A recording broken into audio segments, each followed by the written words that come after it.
As it currently stands, this is a projected starting lineup for the Houston Texans. I'm telling you, they're about to make a big move, but they are seemingly zagging when everybody else is zigging, or they're zigging when everybody else is zagging. I have a question. How concerned are you right now? Leave it in the comments, scale of 1 to 10. Give me a number. How concerned are you with the offensive line? How absolutely concerned are you with the offensive line? 10 being like absolute panic mode. What are we doing? 1 being like, I completely trust Nick Caserio and everything that he does. And so, and he's perfectly fine, and this offensive line will be great. Right now, the best guess is that you're going to have Titus Howard maybe at left tackle. You got Tomlinson, who you signed for a 1-year, $4 million deal, in at left guard. That'll help a little bit. Patterson, Scruggs, and then the second round pick from last year, Blake Fisher, is going in at right tackle. Here's the thing. And we're going to talk about a few different things on why I think they're about to make a big move. But when I look at this roster, quarterback, you're set. Running back, you're set. Wide receiver, completely different, you're set. I really do believe that to be true. Cornerback, defensive backfield in general, you are set. Linebackers, you are set. Defensive line, you are set. You are very, very solid in every single position group except what might be, in my opinion, the most important position group in all of football.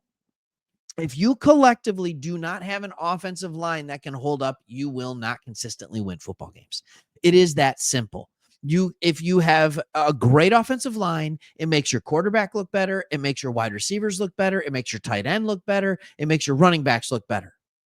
No other position group in the NFL has as much of an impact on more position groups. Wide receiver, tight end, running back, quarterback. 4 different position groups that it has a massive impact on. Look, if you're new to this channel, we are Lions fans. We love NFL. We love teams that the national media ignores. Nobody understands this more than a Detroit Lions fan. Everybody was worried about the immobile Jared Goff, but we got a good offensive line.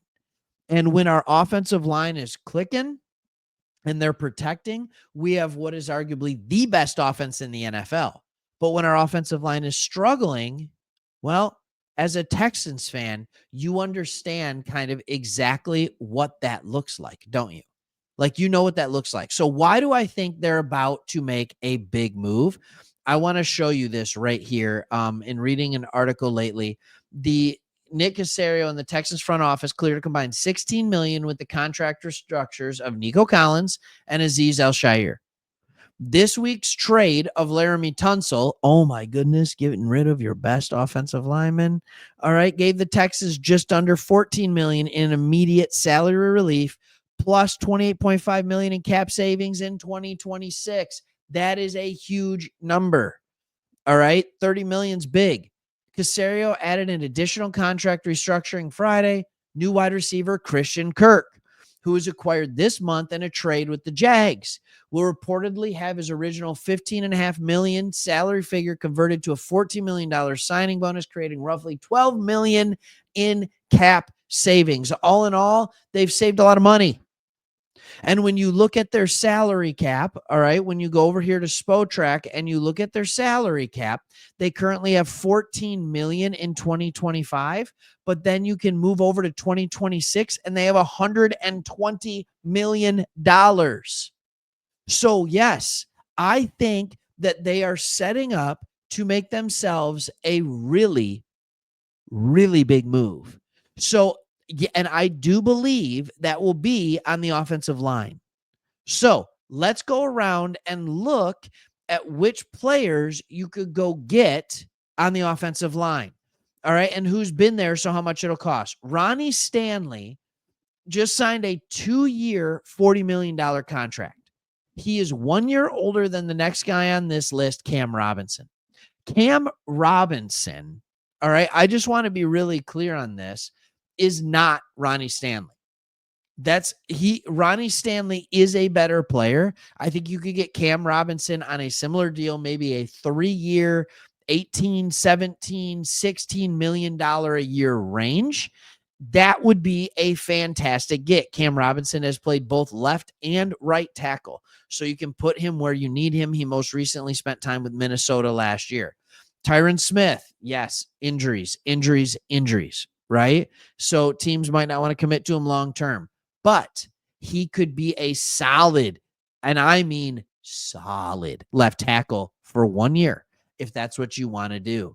All right. You got guys, and now, and then otherwise you can just go on guys that maybe haven't been quite as good. Justin Skull actually has played really good at the tackle position. Jedrick Wills, not so much, right? I love this idea of Trent Brown. I think that he still can do it. I think he can still do it.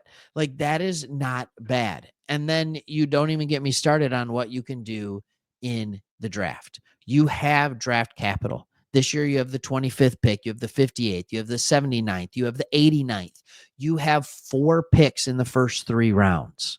So you can do that. Now, personally, do I think you should go out and draft offensive linemen? I don't. Nick Caserio has not had the greatest of track records, but maybe he believes in Blake Fisher. Let's just look over the last few drafts here. He got Blake Fisher last year. So far, not panning out extremely well.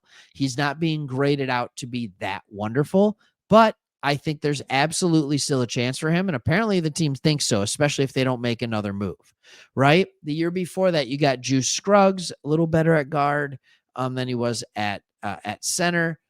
Patterson was a late pick, so that's not bad. That's proven for the time in which he was drafted to be good. Kenyon Green, you just traded. But hey, you got CJ Gardner Johnson, CJ GJ. By the way, really good player. Can't stand him. I think he's an awful locker room guy. He was in Detroit. It was just unbelievably annoying to have to deal with him. So but those are the offensive linemen that Nick Caserio has drafted. I think what this signals to me is a couple things. I do think there is a world in which you use some of this draft capital to go get another tackle or another offensive lineman. I do think that. I think you could draft one. I think you are now have set yourself up in position to do that. There might be another world in which they believe firmly in the ability of this offensive line. They believe firmly in the ability of the offensive line. They just truly think that the only issue that was going on was the fact that they were just in an awful system last year. That there is a world in which that absolutely takes place. So, yeah, I can get behind that. And I can also live in a world where Titus Howard actually played well last year. So, like, maybe you want to give him his fair shot at it. I don't know. So, anyways, all those things are kind of what I'm thinking about. But the salary cap situation, the trades make me wonder if there is a move coming to try and kind of bolster and solidify this offensive line. All right. Thanks for watching. As always, I will see you on the next one.